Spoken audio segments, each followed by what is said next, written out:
La Voix des Bulles présente le One Club, le podcast BD hebdomadaire bimensuel qui a deux têtes, 0 pied et pas de cerveau. Et pas de cerveau, clairement, c'est clair. Ah, c'est ok. Ouais, c'est pas mal. Comme ça, hein. Désolé.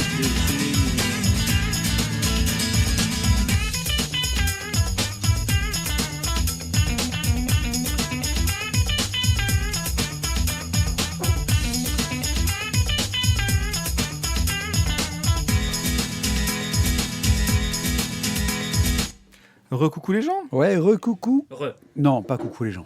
Non, Ah non, on n'a pas le droit. Non, ça je peux pas. Ouais. Ouais, c'est une marque de Donc du fabrique. coup, on fait ça à deux ce soir. Ah, que coucou. Ok, non plus. Allez, vous sortez tous. Voilà, Bonsoir à tous, et donc ce soir nous présentons l'émission Toujours sans pied. Enfin, l'émission qui est cachée. bicéphale. Une émission bicéphale, ça veut pas dire qu'il y a plus de neurones, ça veut dire qu'il y a deux voix différentes. Bien ça. C'est pas mal, hein. Et donc on est avec qui? Alors, on est avec toi, Je suis là. Exact. et Je puis il y a m'entends. moi, Ouais, c'est cool. et puis on a aussi lui à ma droite. Comment est-ce qu'il s'appelle, le libraire? Le grand barbu. Guillaume. Voilà. Bonsoir Guillaume. Bonsoir Guillaume. C'est un mauvais Jacques Martin là que vous faites. Ça vous tes parents. Et sur la droite de l'autre qui est en face, il y a un certain archiviste. Hokahei. Comment t'appelles-tu l'archiviste? Hokahei. D'accord, il a donc bugué Jérôme. Jérôme qui donc, vous l'aurez compris, va nous parler de... Hokahei. Voilà. Et nous aurons également Le Royaume sans nom, tome 1, présenté par Thio. Non, c'est pas la bonne émission. Ah si, c'est la bonne émission. T'as raison. Non, mais c'est rapport à l'autre. Pas de cerveau, on est d'accord. Alors, Non, mais voilà, désolé. Hokahei. Le troisième Non, mais bouquin c'est s'appellera Silence. Et enfin, le quatrième tome présenté par moi-même, Black Sad, tome 7, qui fait suite au tome 6. Alors, mais le ce n'est pas quatrième une blague. bouquin, pas le quatrième tome, parce que c'est le tome 7. Oui, pardon, c'est le tome... Quatrième bicéphale. bouquin présenté dans l'émission qui sera le Black Sad tome 7. Ouais. C'est clair, non? C'est clair. Voilà, Mais- limpide. Et un œil sur Paper Dungeons. Alors, du coup, vous le voyez, franchement, là, on a commencé à arriver à de l'alcool de très mauvaise qualité. Surtout qu'on était à l'eau ce soir. Il y en a plus en fait. Et donc, vraiment, je pense qu'il faut quand même nous sponsoriser. Il y a des gens qui le font bien, mais malheureusement, ils sont un peu seuls. Et du coup, on est un peu sur de l'alcool frelaté désormais. On va quand même... remercie Matt Deka, Chevon, Warlove, Stéphane, Cobal et Boub qui font ce qu'ils peuvent. Mais clairement, là, ils vont avoir besoin d'aide. C'est ça.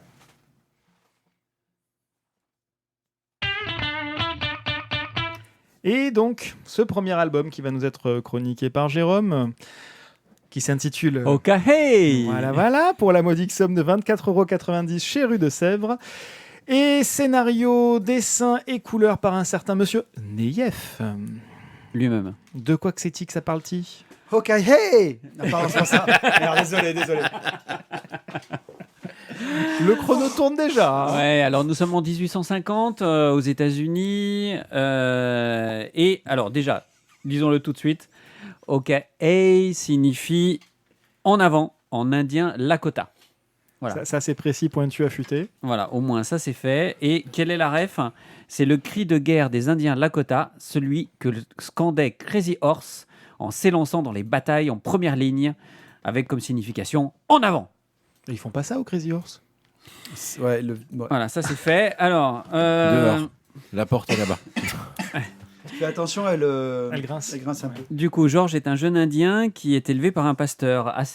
Tout de suite au début de l'album, on fait la rencontre d'un trio improbable. Un aventurier irlandais qui s'appelle Sully, No Moon, qui est une jeune femme indienne qui cache son visage derrière un foulard, et Little Knife, un jeune guerrier froid. Ils vont froidement éliminer le pasteur et proposer à George de les suivre dans leur périple. D'abord contre l'avis de Little Knife, et puis après finalement ça va devenir une sorte de grand frère en fait pour George. Donc ils vont parcourir le Wyoming. Et ça va être l'occasion pour George de découvrir sa culture, de découvrir la culture Lakota, puisque No Moon et Little Knife sont tous les deux Lakota. Et ce sont que des personnages qui sont à fleur de peau. Ce qui est intéressant il y a plusieurs choses qui sont assez intéressantes dans cet album. La première chose, on va le dire une fois et on le redira plus, mais c'est un label 619, c'est une très belle facture, un très bel album, belle reliure, dos toilé, voilà, Beau papier. beau papier. On est dans la grande tradition du label 619, mais voilà, on peut le redire. Le style graphique quand même de Neyef qui est assez exceptionnel, je trouve, avec de très belles grandes planches, un dessin réaliste que je trouve très réussi et surtout une mise en couleur magnifique qui sublime les paysages, très lumineux. Et on a vraiment plaisir à découvrir ces paysages du Wyoming qui sont assez exceptionnels, assez époustouflants. Ces paysages des grandes plaines américaines, en fait, avec les montagnes au loin, les bisons qui passent, enfin voilà. Mais le grand intérêt scénaristique de l'album se situe dans l'interaction entre la société des Blancs qui est en train de coloniser ce Ouest sauvage et de restreindre en fait les Indiens dans des réserves et la découverte par ce jeune Indien. Donc on découvre en même temps que lui en fait finalement une part de cette culture et cette forme d'acculturation qui va être d'enlever des enfants dans les réserves pour les faire élever par des bonnes familles blanches bien comme il faut. Alors, ça veut pas c'est pas parce qu'ils sont élevés bien comme il faut dans la bonne société américaine qu'ils sont pas soumis au racisme, puisque quand même, rappelons que dans la société américaine, il y a un racisme endémique. On retrouve tous les principaux codes du western, que ce soit les Indiens, on en a bien parlé, la violence, les chasseurs de primes, les chevauchés, la traversée des grands espaces et ces magnifiques paysages. Donc voilà, pour moi c'est un très bel album. On en a fait vraiment des caisses autour de cet album l'année dernière, puisqu'il avait été présenté au moment de Angoulême 2023. Et c'était vraiment un peu l'album de l'année du label 619 et quasiment d'Angoulême l'année dernière, on en a vraiment beaucoup parlé. Moi je trouve que c'est un très bel album. C'est très clairement, je vais être sincère avec vous, j'hésite à mettre un coup de cœur. Voilà. J'hésite parce que le dessin est magnifique. Le dessin est magnifique. L'histoire fonctionne très bien. Mais je reconnais qu'à titre personnel, quand les albums sont assez lents en termes de rythme, j'ai un peu du mal. Mais je comprends que ça fasse complètement partie du plaisir de la lecture de cet album. Donc, j'aimerais bien avoir votre avis pour ceux qui l'ont lu. Je vais donner la parole à monsieur Guillaume qui va avoir la responsabilité peut-être d'affirmer, d'infirmer, de confirmer ou de je ne sais quoi affirmer Pourquoi on le est coup de que cœur. l'avoir lu Non, commençons par toi. Écoute, oui, je l'ai lu. J'ai mis du temps à le lire, puisque je l'ai lu pour l'émission et ça fait donc plus d'1 an qu'il est dans nos bacs. Donc j'ai mis du temps à le lire. Je me suis fait taper dessus régulièrement par mes collègues pour le lire, parce qu'il est en coup de cœur chez nous à la librairie. Et je ne suis pas déçu du voyage, parce que c'est aussi ça, en fait, ce bouquin. C'est un voyage à travers les États-Unis de l'époque. C'est un voyage à travers la culture Lakota, avec tout ce que ça a de positif et de négatif. Les tentatives de mixage dégueulasses et au-delà de maladroits faits par les Blancs. Moi, je trouve que c'est une très très belle réussite. Il avait effectivement fait énormément parler de lui. Il me semble qu'il a raflé quelques prix. Et puis, d'ailleurs, pour anecdote, je ne sais pas si c'est pas le premier ou un des premiers publiés par Rue de Sèvres. Donc juste après le passage du label 619 de Ankama à Rue de Sèvres. Et donc, je vais pas en parler plus que toi, tu l'as déjà bien écrit. Moi, il m'a vraiment mis une bonne claque. Et toi, tu oui, mettrais un coup de cœur ou pas ? Moi, je mettrais un coup de cœur parce que oui, c'est lent, mais justement, je trouve que ça va avec le récit, c'est-à-dire que tu es dans le rythme. Quand ça bouge, quand il y a de l'action, quand il y a une attaque, où c'est très bien rythmé, c'est très rapide. Il y a même des cases où tu es dans le désordre ambiant parce que tu n'arrives pas à tout de suite bien tout voir comme il faut au bon endroit. Et puis quand tu es dans le voyage, tu as effectivement cette lenteur, mais c'est cette lenteur qui va te permettre d'apprécier les paysages. Et puis de toute façon, tu es à dos de cheval, quoi. Tu vas pas à 200 à l'heure, quoi. Donc moi je trouve que justement il est très bien rythmé et oui, moi j'y mettrais un coup de cœur. Et de toute façon, comme je vous disais, on l'a déjà fait à la librairie. Grosse pression, monsieur Mathieu. Alors, je vous pose une question. On va pas spoiler, mais vous êtes d'accord avec son choix à la fin? Ouais, alors pas spoiler. Juste vous me dites oui, non, c'est tout. C'est pas il n'y a pas à être d'accord ou pas en fait. Il n'y a pas à être d'accord. Je suis assez d'accord avec Guillaume en fait là-dessus. C'est Ah, juste, mais moi, je vous pose- juste un ressenti. Les gars, Honnêtement, je vous pose une question. tu me poserais cette question un autre jour, je te ferai une autre réponse. Mais sur le coup, oui. Et puis c'est typiquement le genre de situation où tu peux t'imaginer tout un tas de choses et en fait tu sais pas du tout comment tu réagirais. Mais je dis pas toi, je te dis est-ce que tu es d'accord avec lui? C'est tout. Oui, non.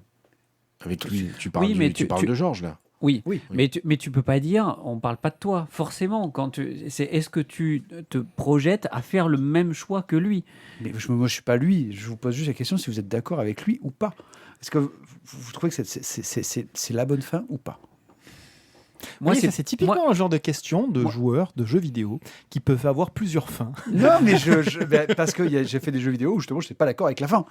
Mais, Moi, je vais te dire, parce que je me suis posé la question. Moi, je ne ferai pas ce choix-là, mais parce que j'ai pas les couilles de le faire. Moi je trouve que c'est une bonne fin. Donc, du coup, pour en revenir au bouquin Et lui-même, si vous voulez comprendre il faudrait l'espèce de lire. moment cryptique de Il faut le lire, l'émission, il faut le lisez lire. le bouquin. faut le lire parce que effectivement, le rythme est exceptionnel. Parce que c'est une invitation au voyage et que tu fais le voyage tranquillement. Le bouquin est épais, il y a de la marge, il y a du poids. Ça te plairait, ça. Mais c'est pour ça que j'ai été déçu Et, de ne pas y et arriver. vraiment, tu suis ça au long cours. Tu as d'autres chevals, tu pataclope. Et tout ce cheminement, bah, voilà, c'est un chemin initiatique. Tu vis le truc avec le gamin qui va grandir, qui va évoluer, qui va comprendre des choses, qui va sortir de sa naïveté et s'éveiller à quelque chose de plus grand. Et effectivement, moi, je pense qu'il méritait en fait tout le barouf qu'il a eu il y a quelques temps. Donc pour info, il a eu le prix libraire Canal BD 2023, le prix Libre à nous 2023, le prix BD Geste Art 2022. Bref, il a eu quelques petites Et récompenses. il a la plus belle récompense. Il a le coup de cœur du One A Club. Et là, on peut même applaudir. Bravo, messieurs. Bravo. Bravo Kay, bravo Neyef. Bon, alors maintenant que vous avez mis le coup de cœur, moi personnellement, j'ai eu beaucoup de mal à rentrer dans le bouquin. Je m'y suis pris à au moins 3 reprises et je n'ai pas réussi. Je pense simplement que ce n'était pas le bon moment pour moi pour lire ce bouquin-là. Donc, comme je l'ai à la maison de manière indéfinie, de toute façon, je vais faire comme je le sens. Et comme tu ne l'as pas lu, de toute façon, tu ne peux pas dire C'est que... pour ça que voilà. je ne peux pas ne pas mettre le coup de cœur. Yes.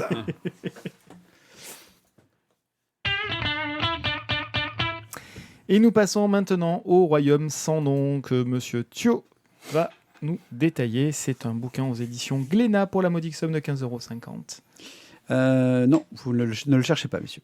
Le jour se lève et la reine est en train de discuter avec son fils sur une petite terrasse. Visiblement, la discussion n'est pas, on va dire, des plus cordiales entre la mère et le fils. Elle lui dit qu'il va peut-être falloir quand même qu'il devienne roi un jour, hein, parce que son père se fait vieux, qu'il devient un peu plus faible, que désormais il n'est plus prêt à faire la guerre tout le temps et qu'il est en train plutôt d'essayer de créer des alliances avec les seigneurs du Nord, avec le roi des ours des forêts, les seigneurs aigles des montagnes, et que malheureusement les lions ne vont plus tout diriger si on commence à être copains avec tout le monde, alors que nous on doit juste tous les bouffer. Et donc ce pauvre prince donc, qui est un petit peu le faible. Justement, donc la venue... excusez-moi. Tu as perdu le slide. J'ai perdu le slide, j'ai perdu le reste aussi. Et donc justement, cette succession qui ne se fait toujours pas va nous permettre de rentrer un peu plus dans la vie de la cité avec les différents personnages qu'on va rencontrer. Donc d'ailleurs, le trésorier royal, qui lui aussi a ses petites affaires, ses petits trucs qu'il va essayer de mener, sauver quelques mercenaires, essayer de tuer un petit ambassadeur. Ça va failliter un petit peu. Voilà. Ce royaume sans nom, c'est quoi? Moi, j'ai trouvé que c'était une sorte de mélange. Alors, je vais peut-être faire crier les gens, mais un petit mélange entre les 5 terres. C'est ça, c'est les 5 terres, hein, le petit truc qu'on avait un peu lu, qui était un petit peu à la Game of Thrones, mais... Oui. Et je trouve qu'avec le côté qu'a choisi, du coup... Comme du coup on n'a pas le bouquin, c'est chaud. Anna Redek ou Lou? Ouais, Anna. Alors Lou est à la couleur, je pense. C'est ça. Et Anna est au scénario. Le côté en fait très un peu théâtral de la façon de parler des personnages. Je trouve qu'il y a un petit côté de Capet de Croix. C'est personnel comme avis. C'est très personnel et pas forcément partagé. Ah mais j'ai dit que c'était très personnel. Donc je te demande pas Parfois, de partager mon avis quand c'est personnel et pas partagé. On taclera après. Hein. On va le laisser finir sa chronique. Moi, je te dis de juste pas se faire hurler dans les oreilles. Moi, je te dis juste que, justement, comme c'est personnel, ça peut être mon avis. Et je préfère qu'on ne partage pas ce qui m'est personnel. Parce que ton avis est personnel. Tout à fait, c'est le mien. Je ne le partage pas avec les gens et j'ai pas envie qu'ils s'introduisent dans mon avis. Tu vois, ça, c'est un truc... Sérieux, on a vraiment cette discussion-là? On a vraiment cette discussion, effectivement. C'est horrible. Donc, moi, je trouve que... est en dépression. Moi, je trouve que c'est ce qui est excellent dans ce bouquin, c'est qu'on a le lion qui, en fait, pour le roi, pour crever, pour passer le pouvoir, en fait, il faut qu'il crève, il faut que son fils le bouffe. Du coup, son aîné a déjà essayé, donc là, c'est un one try. Hein. Si tu y arrives, c'est bien, tu deviens roi. Si tu n'y arrives pas, dans le meilleur des cas, tu cannes. Hein. Sinon, c'est pire, tu vas en tôle, comme ça, du coup, tu peux essayer de t'enfuir pour faire un deuxième essai. Si ton frère le fait pas. Mais bon, comme son frère est une sorte de gros faiblard et que tout le monde considère qu'il c'est un moins que rien parce qu'en fait, il aime son père et qu'il ne veut pas bouffer son père, grosso modo. Il ne veut pas tuer le père, au sens littéral du terme. Et bien, en fait, il n'a pas d'ambition royale. Donc, il a juste son pote Ménestrel qui, lui, est en fait juste un gros pervers sexuel. Qui va lui permettre un petit peu d'essayer de s'évader, mais on va très vite retomber dans tout le bouquin sur des assassinats, des traîtrises, des complots, des ennemis, des alliances qui vont être plutôt fragiles, qui vont lui permettre d'essayer de nous montrer un petit peu une géopolitique intéressante sur ce royaume sans nom, parce que forcément, aucun personnage n'a de nom, et on sait juste que c'est le lion, la lionne, le roi, le prince, c'est juste les titres en fait, qui nous permettent de définir qui sont les personnages. Moi, j'ai trouvé que les dialogues étaient top. Le dessin de Redek est, je trouve, très expressif, que vraiment nos personnages animaux sont presque un peu à la mode de Disney, assez ronds, mais qui sont très expressifs. Les décors spectaculaires, j'étais presque à 2 doigts de finir pile poil dans les temps. Mais que la gestion... 2 doigts, c'est à côté. Ouais, gestion de la lumière, c'était par Lou, vraiment, c'était vraiment soigné et que le dessin m'avait quand même pas mal plu. Donc moi, du coup, Le Royaume sans nom, tome 1, j'ai bien aimé. J'attends quand même la suite pour savoir exactement ce que va devenir notre petit lionceau faiblard. Maintenant, allez-y, faites-vous plaisir. Je sens donc que je vais me faire dégoupiller. Alors, on va donner cette fois-ci la parole à Guillaume pour dégoupiller. Allez, vas-y, je vais pas dégoupiller trop fort. J'attends de lire le 2 là, qu'on a reçu il n'y a pas longtemps pour me faire une autre opinion, mais pour l'instant je reste moyen plus moyen moi même pas plus moins, c'est moyen. C'est je sais pas, je trouve que ça le cul un peu entre deux chaises en fait. On n'est pas vraiment dans l'action, on essaie d'être dans l'intrigue, mais je trouve que ça manque d'ampleur pour faire de l'intrigue. Je sais pas, je trouve qu'il manque des choses en fait. Tu vois, t'as parlé des 5 terres. Et évidemment que quand tu vois un bouquin avec des problèmes de succession au trône, avec des têtes d'animaux, évidemment que tu vas le comparer aux 5 terres. C'est pas possible de faire autrement, vu le succès que ça a remporté. Et je trouve que en termes de jeu d'intrigue et de politique il est un peu faible. Il manque des trucs, c'est un peu facile. Le dessin est très beau et très bien réussi, mais je suis pas exactement convaincu avec ce thème. Je sais pas, je trouve que justement ça fait un peu trop Disney, ça fait un peu trop gentil. Et pourtant c'est vachement bien, hein, mais mais je trouve que ça colle pas tout à fait au truc. Et donc, voilà. Après, c'est vrai que les dialogues fonctionnent bien. La façon de parler est chouette, elle est plaisante, elle change, elle est différente. De là à le comparer à Erol, j'y serais pas allé perso. Mais je suis pas complètement à 100% objectif non plus, hein, je l'avoue. Et voilà, donc c'est pas que j'ai pas aimé, j'ai trouvé ça bien, j'ai passé un bon moment, mais je trouve qu'il manque pas mal de choses. Après, la comparaison avec les 5 terres, elle est pas évidente parce qu'aujourd'hui, les 5 terres. Elle est pas juste. Non, mais surtout, c'est qu'il y a 8 tomes. Si on reprend juste les 5 terres, tu reprends le premier tome, je suis pas certain qu'on non. dirait de suite que c'était aussi exceptionnel Je suis que. désolé, à la fin moi perso, à la fin des 5 terres premier tome, j'étais waouh. Non, C'est pas une réaction de Pierrix, par exemple. À la fin d'un premier tome, c'est attendre le deuxième. Non, on attend la fin du cycle, s'il te plaît. Si t'as pas 12 tomes et que les 12 tomes sont vraiment exceptionnels, il n'y a pas de coup de cœur. C'est comme ça. Non, honnêtement, j'avais une impression beaucoup plus forte que ça à la fin du premier tome des 5 terres. Alors, petite question, la couverture est assez théâtrale. Ça s'appelle pas tome 1, ça s'appelle acte 1. Tu me parles de dialogue à l'acte de Cap et de Croc. Est-ce que cet aspect théâtral qui est un petit peu revendiqué en couverture, est-ce qu'on le ressent dans la mise en scène à l'intérieur ? Pas tant que ça. Moi, je dirais. Mais après, Eh ben voilà, ça c'est fait. Tu l'as lu ou pas, toi? Mais non, justement. Ah. C'est pour ça que je me permets de poser cette question. Il est dans son étagère. Il est dans la mauvaise Enfin, étagère, Tu sais, il est par terre, en fait, dans la liste de bouquins qui doit. sous le papier toilette. J'avais pas voulu préciser ça, mais après, bon, si tu veux y aller, hein, c'est chez toi. Non, hein, c'est pas pour chez la moi. blague. Jérôme, Dans le dossier de presse, il parle pas du tout de Molière ou de Shakespeare. Alors si, justement. Ah ben voilà. Et il parle pas de Molière ou de Cyrano de Bergerac, j'allais dire, mais il parle carrément de Shakespeare, puisqu'en fait ils disent Hamlet au royaume des lions ou quelque chose comme ça. Bah, la couverture, c'est ce qu'elle revendique. Hein. Oui, alors c'est revendiqué aussi par l'éditeur, c'est revendiqué, voilà. Bon, enfin voilà, je pense qu'il faudrait être un connaisseur d'Hamlet, ce qui n'est pas mon cas pour véritablement faire la comparaison. Moi, je trouve que l'anthropomorphisme est très à la mode depuis quelques années. On parle de quoi là comme album ce soir? Le royaume sans nom. Et puis, Black Et Sad. puis on parle de Black voilà, Sad. on va parler de Black Sad. Donc, Il y a des chevaux dans Hawkeye. je compare pas du tout. Ils sont pas anthropomorphisés. Il parle pas. Je compare pas du tout le Royaume sans nom à Black Sad parce que on n'est pas du Ça tout au n'a même rien à niveau. Voilà.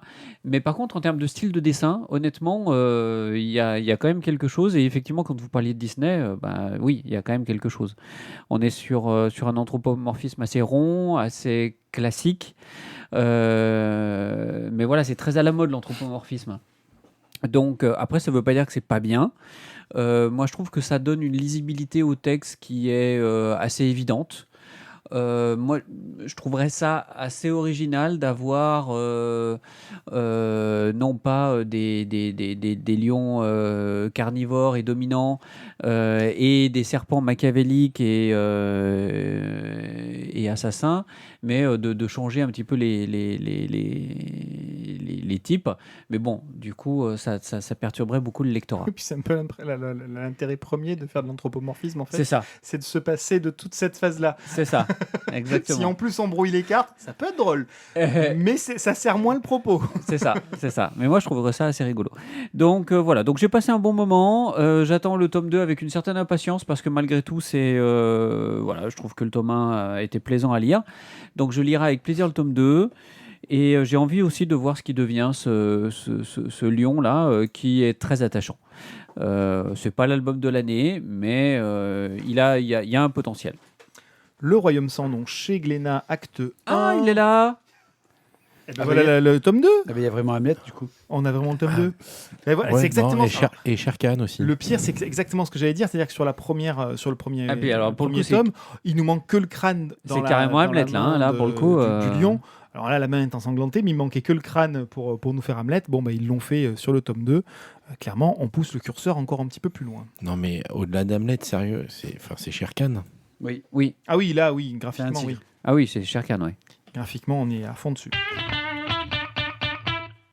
Donc j'ai failli faire la phrase de sortie pour l'album, mais on l'a Mais non, on la fera après. On y va. On passe à l'album suivant, nous allons parler de Silence, ou plutôt Guillaume va nous parler de Silence. Eh bien, ça va être très facile puisque silence. Suivant. Pour la modique somme de 7,70€ chez Cana par Johan Vornier. Le tome, il y en C'est a ça. 2. Il y en a 2. Oui, parce que normalement, je vous avais filé les 2 pour lire les 2. Oui. Oui. Ah oui, pardon. C'est le principe quand tu nous en donnes 2, c'est pour lire les 2. Non, bah, je sais pas. Des fois, vous lisez pas du tout, donc. C'est pas vrai. On lit Donc toujours. Silence, c'est un manga franco-français qui est édité par Kana, donc c'est plutôt cool.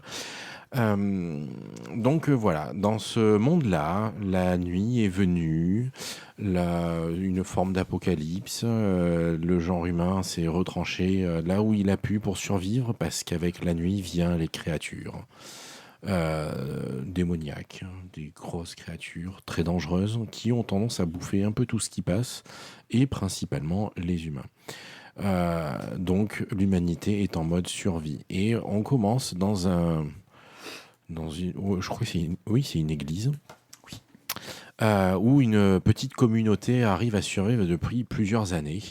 Et donc notre héros, Lame, j'ai vérifié les noms avant de...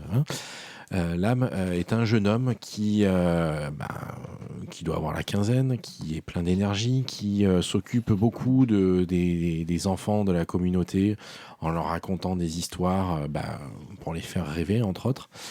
Et avec cette particularité que le bruit attirant les bêtes et les créatures démoniaques, ils font tout en langage des signes et sans bruit. D'où le titre. Et donc là, il vient de finir son histoire aux enfants pour les endormir. Gris et son groupe de chasseurs, si je me souviens bien, où ils ont donné un autre nom, c'est pas très grave, rentrent au bercail. Ils ont encore trouvé des choses, et Lame rêve que d'une chose, c'est de partir en exploration avec eux, parce que c'est trop classe, hein, comme tous les jeunes ados, ils rêvent d'aventure. Et donc, on va suivre les péripéties de tout ce petit monde à travers leurs explorations. Malheureusement pour Lame, la première ne va pas très bien se passer. Il va se retrouver seul dehors, il va rencontrer une autre personne, il va être infecté par une créature, et de là, va commencer vraiment le récit. Il va falloir bouger, parce que ils peuvent pas rester ici. De toute façon, il n'y a plus de ressources, et la personne que Lame a rencontrée lui explique qu'il y a une ville plus loin avec beaucoup plus de ressources et beaucoup plus de personnes qui résistent mieux aux créatures démoniaques. Et donc voilà, tout ce petit monde parti en périple pour rejoindre cette cité. Voilà, 2 premiers tomes plutôt bien réussis. Je suis à la librairie en général, on est un peu tombé en amour devant cette réalisation française.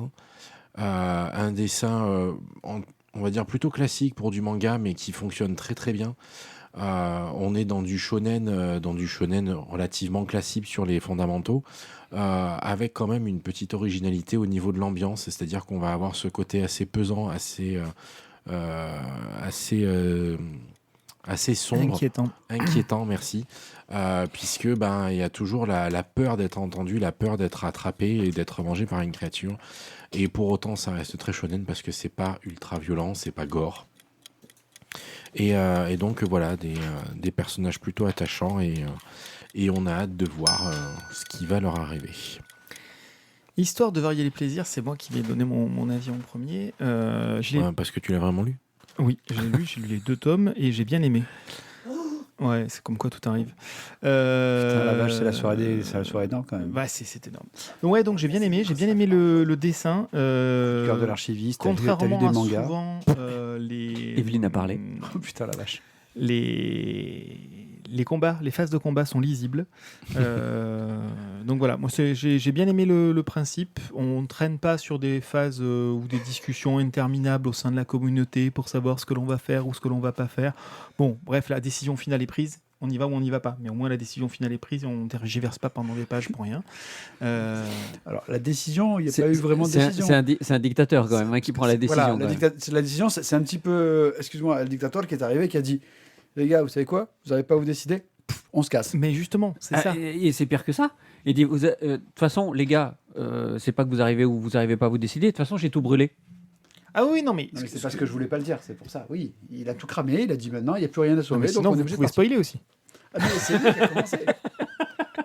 Bref, toujours est-il que j'ai bien aimé le principe du silence. Alors en plus, c'est une thématique qui a été un petit peu à la mode avec plusieurs films ou séries sur Netflix, etc. Et c'est une bonne idée à mon sens, qui est ici reprise de façon différente. Personnellement, ça m'a fait penser par certains aspects à Dark Earth, avec l'obscur qui est effectivement très dangereux, des créatures très dangereuses dans l'obscur, les notions de cité-état qui, elles, vivent au-dessus de la problématique, ont de la lumière et donc ont potentiellement de la nourriture. Donc sur le principe des stalites de Dark Earth. Donc voilà, moi j'y ai trouvé mon compte, d'autant plus que nos petits zouaves d'à côté sont en train de nous montrer les couvertures sans jaquette où il y a des dessins d'enfants. Les dessins des enfants. Parce qu'il faut toujours enlever les jaquettes des mangas. Ah, absolument. Donc voilà. Vos avis, chers amis, sur ce silence, Monsieur Thio? Bah écoute, moi j'étais bien... Ouais, la régalade, vraiment, écoute... La régalade. Ah, vraiment la régalade, je me suis régalé. La vérité. Non, pas la vérité, ça c'est pas moi. Mais la régalade, ouais, je me suis régalé. Si vous n'avez pas compris qu'on était basé dans le sud, les gars. Pour la régalade, c'est sûr. Pour la vérité, ça c'est peut-être pas obligé. C'est le sud aussi, hein, mais pas le même. Pas le même. Vraiment une histoire trop cool, quoi. C'est sympa, t'as un peu d'humour, tu rigoles, t'as des petites bastons. Les archétypes de personnages sont sympas, ils font plein de conneries aussi. Ils sont un peu débiles des fois. Donc, non, il y a tout ce qu'il faut pour faire une bonne histoire. Vraiment un bon manga. Merci, maître Mais BD. avec plaisir. C'est un bon manga Il vous et en c'est prie. pas écrit trop petit. Ok. Il faudrait des mangas grand format désormais. Ça, on va faire ça, en fait. On va choisir les mangas en fonction de la taille des polices. Exactement. Ils font pas les versions pour aveugles, un peu agrandies En braille. Je les ai en braille, ouais. Alors, le problème, c'est le dessin, c'est que c'est plus chaud. là. Surtout en silence, en braille. Ça va commencer à être compliqué, les gars. Monsieur Jérôme, mis à part le fait que ce soit pas écrit en petit. Voilà, non, mais tout pareil. Après, tu parlais des films sur cette thématique du silence par rapport aux monstres. On n'est quand même pas non plus sur le même niveau de tension. Hein. Non, voilà, bien sûr. pas du tout. Hein. Bien sûr. On reste avec plein de moments de blague. Hein. Voilà, plein de moments de blague, quelque chose de beaucoup plus grand public. Voilà, mais un bon moment et on a envie de suivre leurs aventures. Putain, Très bien. Il a réussi à nous vendre un manga. Je suis sûr qu'on va l'acheter. Il y en a un de nous qui va suivre l'aventure. Là. Et donc, c'était Silence chez Kana pour la modique somme de 7,70 € par Johan Vornier. Le tome 3 est sorti ? Non, pas encore. Et donc nous allons parler maintenant de Black Sad tome 7, donc toujours par Canales au scénario et Guarnido au dessin et à la couleur. Ce tome 7 fait suite au tome 6. C'est vraiment en deux tomes. Et oui, ce sont deux tomes qui sont reliés. Puisque le tome D'ailleurs, 6... ils sont baptisés part 1 et 2. Oui. Et pour la blague, dans la base de données, ils nous ont mis Black Sad, tome 6, partie 2. Ah, ça, c'est pas très pratique. Voilà, donc ils ont fini par corriger, mais au début, c'était assez fun. C'est pas très pratique. Alors, dans le tome 6, justement, nous suivions toujours John Blacksad, qui était à la recherche d'un assassin. Ça commence par une histoire de pièce de théâtre dans Central Park, enfin, en tout cas, dans un parc de New York. Pièce de théâtre qui est arrêtée parce qu'elle ne répond pas à la loi, etc. Et donc, la responsable de ce théâtre se retrouvera décédé dans le tome suivant. Weekly était lui aussi impliqué dans le premier tome, dans le tome 6, en lien avec une certaine Rachel Zuko, qui était elle-même journaliste de son état et que l'on va retrouver également dans le tome 7. Et le représentant du syndicat également, le président du syndicat, Kenneth Clark, qui va se retrouver zigouillé, et donc sur lequel il va y avoir donc enquête. Donc Iris Allen pour la partie théâtre, Kenneth Clark pour le syndicat des travailleurs, Weekly, le comparse de Blacksad, qui va être bien malmené dans ces deux tomes. Bref, nous continuons la traque. Donc on se retrouve sur le chantier de construction du futur théâtre qui est baptisé Iris Allen suite au décès de cette jeune dame. Les ouvriers font une découverte macabre, ils déterrent les ossements d'un homme. Au même moment, au commissariat de police, Weekly, lui, est accusé à tort par un faux témoin de l'assassinat d'Iris Allen. Le commissaire demande à son lieutenant de mener une enquête parce qu'il semble il se doute bien qu'il y a une embrouille là en dessous. Le vrai coupable semble être un espèce d'oiseau, on le sait très très rapidement et on cherche des indices pour arriver à le confondre. On retrouve Solomon, le grand magnat de la finance et de la construction qui a de grandes ambitions politiques, qui observe avec admiration son chantier colossal, un futur pont suspendu sur la ville en compagnie de son architecte. Blacksad, lui, cherche à mettre la main sur Rachel, la seule capable de donner un alibi à Weekly. Il se rend donc dans l'école de danse d'Iris Allen afin de demander à Alma si elle a le moyen de la trouver. Blacksad pousse ses recherches jusque chez Iris, lieu du crime. Et là, sur place, il retrouve le lieutenant, mais il voulait vérifier si les policiers avaient bien fait leur métier. Bien évidemment, Blacksad est plus fort que le simple policier moyen. Il retrouve donc une plume par terre qu'il confie au Shelby après une altercation un petit peu musclée quand même entre les deux garçons. Les enquêteurs donc vont devoir confirmer ou infirmer s'il s'agit bien de la plume d'un goéland. Et John, lui, de son côté, va poursuivre les recherches. On a donc le dénouement dans ce 7e tome de cette histoire en 2 parties. Une affaire complexe avec beaucoup de rebondissements, beaucoup d'histoires à tiroir, beaucoup d'implications politiques. Blacksad donc a forte affaire. Le coupable est au cœur d'affaires de meurtre sur plusieurs années, sur même plusieurs décennies peut-être. Un maître bâtisseur, donc Solomon, avec un ego surdimensionné, qui est quand même un ennemi de taille pour Blacksad. Il a une forte affaire, Blacksad, pour arriver à le confondre. Weekly, lui, pour une fois, ne peut pas l'aider. Il est piégé, accusé à tort, et il va falloir essayer de le disculper. Bref, Canales construit un scénario assez alambiqué, entremêlé de personnages assez nombreux et au caractère fort, parfois souvent corrompus. L'enquête se complique, mais bien évidemment, Blacksad ne lâche rien. Le dénouement reste relativement surprenant par certains points, un peu plus convenu par d'autres, on n'en dira pas plus. Au dessin, Guarnido, c'est la régalade, comme toujours. Un graphisme zoomorphique optimal, comme toujours. Une atmosphère vraiment prégnante, de superbes décors, des couleurs directes, les expressions faciales sont toujours merveilleuses. Bref, un beau récit, une histoire qui se termine bien, pas bien, ça ce sera à vous de voir, en tout cas assez riche. Messieurs, votre avis, Mister Thio? J'étais un petit peu moins ambiancé par ce Blacksad, enfin ces 2 tomes, parce que je vais faire du coup 6-7, parce que justement c'était un peu long. C'est à ce qui j'ai trouvé un peu dommage. Et pourtant, voilà, Garnido, je peux rester sur ses dessins, je peux les regarder comme ça. Ça me fait truc, tu vois. Et là, comment tu fais? Je fais pas longtemps. Non, parce qu'il a envie de dire enculé, qu'est-ce que tu dessines bien, salopard.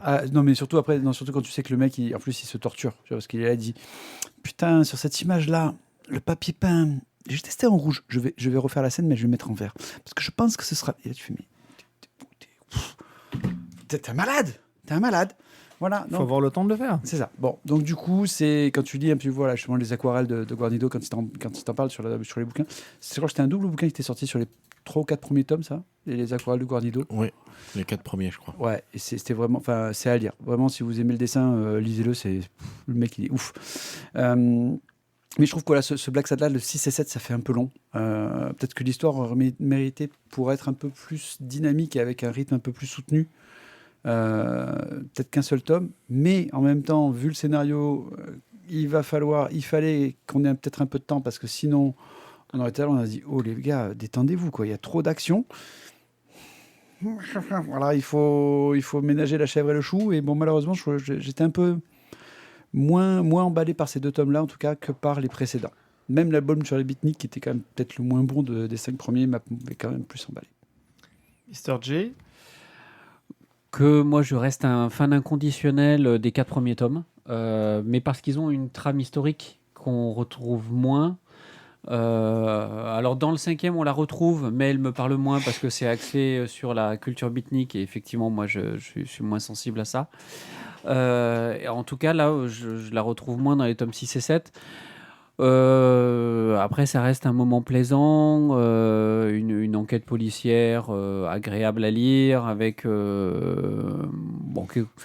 voilà, un peu des rebondissements sans être non plus des trucs absolument démentiels. Donc ça reste un bon album, un peu en dessous des Black Sad de l'âge d'or. Ouais, je vous rejoins là-dessus. Ça a été un petit peu long. Peut-être qu'il aurait fallu sortir les 2 albums ensemble, d'un bloc, pour rester dans une forme de dynamique. Il faut les faire quand même. Bien sûr. Non, bien sûr.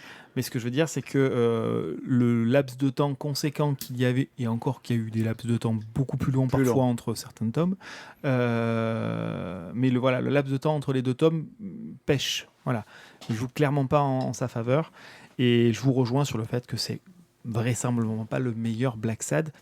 Mais voilà, ils se sont risqués à un scénario plus alambiqué qui méritait un peu plus de temps, un peu plus de pages. Et c'était un essai que je trouve pas totalement transformé, pas totalement échoué, mais effectivement, c'est pas le meilleur de la série. Monsieur Guillaume, tu l'as pas lu toi ? Non. Bon, tant pis pour toi.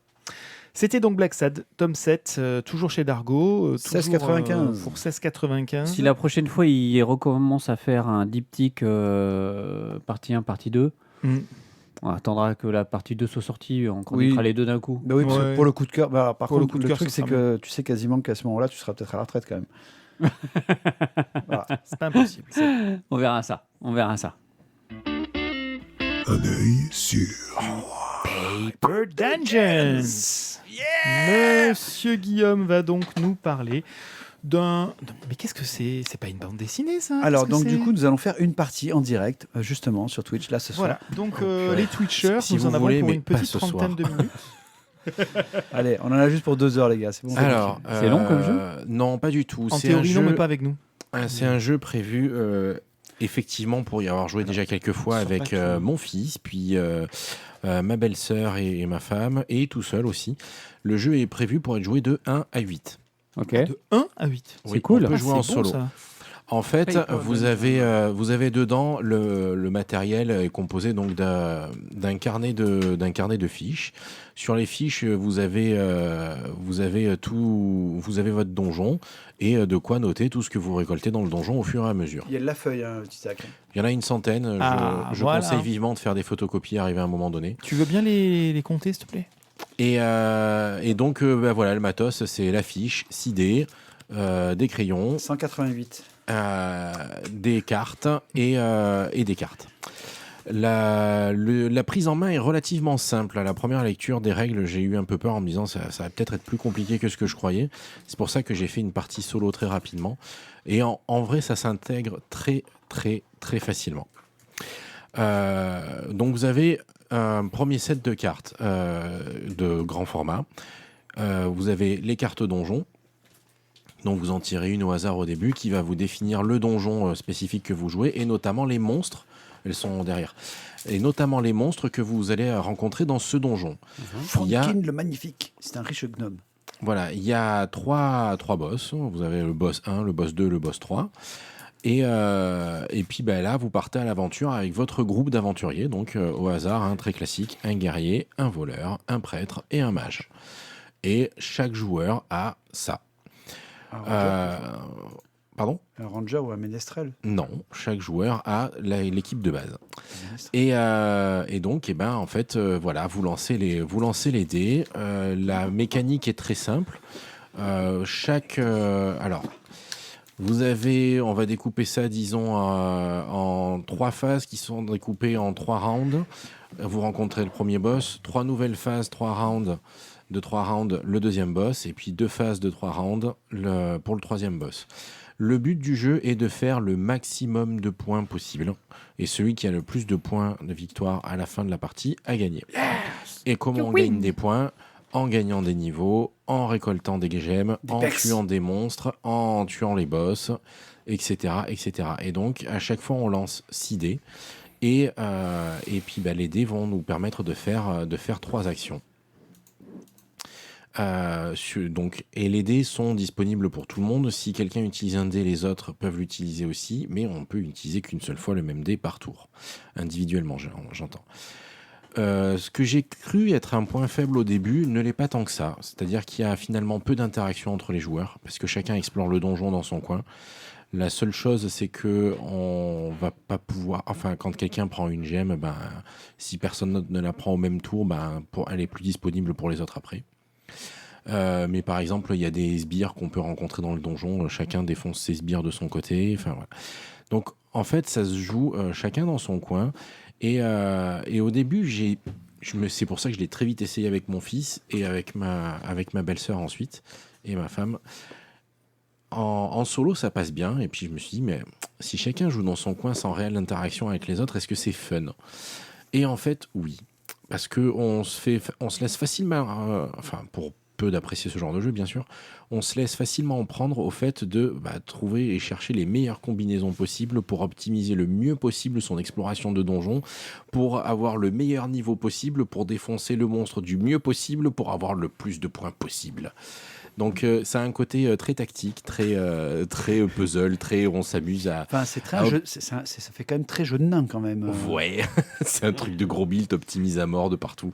C'est finalement très fun. Et même si on se tire pas dans les pattes pendant la partie, on est quand même bien content à la fin quand on a 96 points et le voisin de droite 94. Ça sent le vécu. Oui, c'était le week-end dernier à Pâques. Bon, est-ce que la promesse de faire des parties de 30 minutes s'est tenue ? Alors la première, non, parce qu'on relit les règles en même temps, on s'habitue, etc. Mais en fait, très rapidement, oui. Je vous dis, en fait, finalement, on lit les règles une fois, on l'essaye, et puis ça s'intègre très facilement, et après, ça va très très vite. Même quand on joue pour la première fois, avec mon fils la première fois, puis avec ma belle-sœur la deuxième fois, au bout de 2 ou 3 lancers de dés, en gros, après le premier boss, on a compris la mécanique et on avance, quoi. Donc c'est vraiment des parties rapides, et c'est assez plaisant du coup. C'est bien pour occuper un petit moment de libre. Et puis oui, je vois que tu as vu, il y a aussi une extension avec des nouvelles quêtes. Donc je suppose des nouvelles cartes donjon, parce que je l'ai à la librairie aussi, mais je ne l'ai pas ouvert. Et qu'il y a des ménestrels ou pas dedans ? Et je sais pas. Alors dans l'extension qui s'appelle Side Quest, il y a de nouveaux éléments pour augmenter la difficulté du jeu pour l'essentiel, de nouvelles fiches joueurs et aussi des défis plus coriaces. Donc voilà, on est sur une extension qui monte visiblement le niveau de difficulté d'un cran. Est-ce que toi c'est quelque chose qui t'est apparu comme étant peut-être un point faible du jeu, le fait que ce soit peut-être trop facile de réussir les donjons ? Non, parce que j'ai pas eu l'impression que c'était le but du jeu de rendre le donjon infaisable. Je trouve que le but du jeu, c'est vraiment juste d'arriver à bien optimiser, s'amuser à trouver la bonne combinaison, à développer le bon instrument au bon moment pour maximiser au maximum tes points, quoi. Après oui, j'entends que ça peut effectivement, au bout d'une dizaine ou une quinzaine de parties, ça peut peut-être être un peu rébarbatif, et peut-être qu'effectivement le side quest a un intérêt à ce moment-là. Mais moi, ce qui m'a plu vraiment, c'est ça, c'est le côté simple, rapide et facile. Donc, ça m'a pas gêné que ce soit faisable et non pas infaisable. Bien, c'était donc Paper Dungeons, un jeu qu'il est bien, un jeu... Le doigt glissé. J'étais en train de me préparer et je suis désolé. Tu t'en rends compte ? D'habitude, c'est toi qui râles parce qu'on te coupe la parole. Tu me l'as fait 2 fois. Hein. Ouais, non, mais en fait, là, le doigt a vraiment glissé. J'étais en train de me dire, je vais appuyer et... J'ai ripé, chef. Le fil rouge sur le... Et voilà. On était dessus. Non, mais je suis prêt, vas-y. Pour la suite... Donc Paper Dungeons, avec plus Paper Dungeons Side Quest, pour des sommes relativement modiques, puisqu'on tourne à moins de 24 € pour la version de base. Et la version de base à 24 balles ? Ouais, et 21 € pour l'extension. Non, mais enfin, même moins de 30 balles, c'est quand même pas... Ah oui, moi je le vends 27 € parce que j'ai besoin d'avoir une marge minimum. Non, donc mais je trouve que moins de 30 balles pour un jeu, c'est... Non, mais voilà, je m'attendais à beaucoup plus cher que ça. Hein. J'étais sur un truc à 40. Et du coup, l'extension, c'est combien ? Et l'extension est encore moins chère que le jeu de base, donc voilà. C'est une vraie extension, donc c'est bien. C'est une vraie extension. Chez moi. Ben voilà, 22 € chez toi. Donc vous pouvez le retrouver non pas sur philibert.com, mais sur la BDRI, rue des Cordeliers à Aix. Messieurs, mesdames, nous en arrivons au bout de cette magnifique émission. Une émission qui se conclut sur l'Instagram de Thio, la galerie de Mathieu, que vous pouvez retrouver, sur les adresses de Pierrick, à savoir la Voix des Bulles ou sur le One Eye Play. Et puis bien sûr Guillaume, donc le décordelier. Jérôme, alors là il est plus dans sa chambre. Non, de temps en temps sur Actua BD. De temps en temps sur Actua Ouais, BD où encore un petit peu. il officie de temps en temps. Et puis pour ma part, c'est ici. Et uniquement ici. Et nulle part ailleurs. Et nulle part ailleurs. Je vous souhaite une bonne soirée, messieurs, dames. Au revoir. Au Wiedersehen. À Ciao, bientôt. ciao.